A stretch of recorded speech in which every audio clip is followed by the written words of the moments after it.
Now, to kickstart your branding process, in order to fast track these clients to advocate status, it's essential to expand from this mindset of having skills to that of actual intellectual properties. By that I mean what you know about financial planning is not proprietary. Let's face it, the industry is becoming ever more commoditized, and I can get everything that an advisor knows from the internet.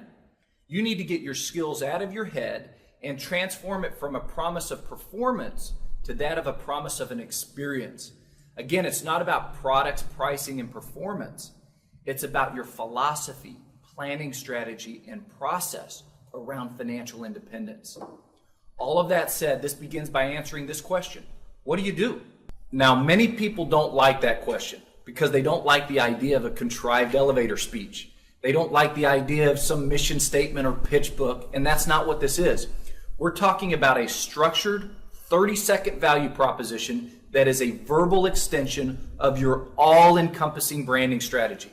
It defines and differentiates you as really the tip of the spear. It then acts as a thread. It's woven throughout your bumper-to-bumper branding approach. Right. So to that end, there are three key issues you want to address in your value prop. First, who is your ideal client? Remove that mystery. Tell the world you're all things to some people, not all things to all people.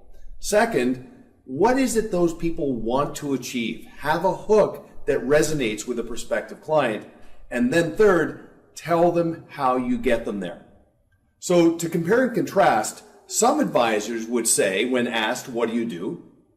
I'm a financial advisor and I help my clients achieve their financial goals. Instead, how about saying, I'm a wealth advisor primarily for a select group of successful business owners and professionals who, among other things, aspire to that work optional lifestyle. So I have developed and refined a process that puts all the pieces of that puzzle together so that they can have the complete picture. Now, the key here is to drive it with brevity and leave them wanting more, but prompt them to give you permission to go into more detail. Having this message, it's critical that the entire team also be able to communicate it and that it sound, regardless of who we speak to, whether it's a sales assistant, a junior advisor, or the senior financial advisor, that they can demonstrate an understanding of this value proposition. One way to communicate that is utilizing the EDIP acronym. Explain to them what it is you're trying to accomplish by having this value proposition. Then demonstrate it to your team, exactly how to communicate it.